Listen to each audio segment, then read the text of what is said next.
അപ്പോൾ തിരക്കഥാകൃത്ത് അതിനെക്കുറിച്ച് ഡീറ്റെയിൽ ആയിട്ട് പഠിച്ചിട്ടാണോ അതോ അത് എക്സ്പീരിയൻസ് ചെയ്തിട്ടാണോ?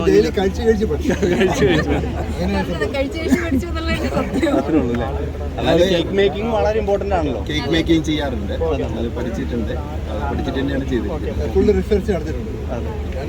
ഇവളുടെ ഒരു പ്രത്യേകത എന്ന് പറഞ്ഞാൽ ഇവിടെ 5th സ്റ്റാൻഡേർഡ് വരെ നോർമൽ സ്കൂളിൽ പോയിട്ടുള്ളൂ. വേദ പിന്നീട് സ്കൂളിലല്ല പഠിച്ചത്. 12 വർഷം ഡി സ്കൂളിംഗ് സമ്പ്രദായത്തിൽ, ഗുരുകുല സമ്പ്രദായത്തിൽ ഭാരതം യാത്ര ചെയ്തിട്ട് ഭാരതം മൊത്തം യാത്ര ചെയ്യാൻ ഉണ്ടായത്.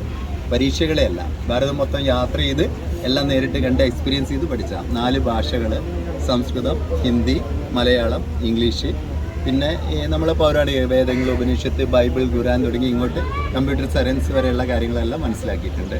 ഒരു ബുക്ക് എഴുതിയിട്ടുണ്ട് സ്വന്തമായിട്ട്, 12 മണിയും 18 വയസ്സും. ഗ്രീൻ ബുക്കാണ് പബ്ലിഷ് ചെയ്തത്, ചെറുകഥാ സമാഹാരം. ഇങ്ങനെയാണ് വേദ വളർന്നു വന്നത്. ആരായിരുന്നു അതിൻ്റെ ഒരു മോട്ടിവേഷൻ, അല്ലെങ്കിൽ അങ്ങനെ ഒരു യാത്രയിലൂടെ പഠനം? ഞാൻ അതിനുവേണ്ടിയാണ് കുറച്ച് കാലം സിനിമയിൽ നിന്നൊന്ന് മാറിയിരുന്നത്. എനിക്ക് ആ എഡ്യൂക്കേഷൻ, എന്നാൽ പ്രസൻറ്റ് എഡ്യൂക്കേഷൻ രീതികളിൽ എനിക്കൊരു പോരായ്മ തോന്നി. അപ്പോൾ വേദ ഇങ്ങനെ പഠിപ്പിച്ചു. എന്നാണ് വേദ ഈ ഒരു ഇതിലേക്ക് ഉയർന്നു വന്നത്.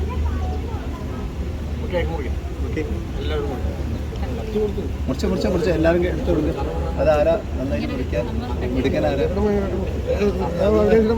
പ്രൊഡ്യൂസറും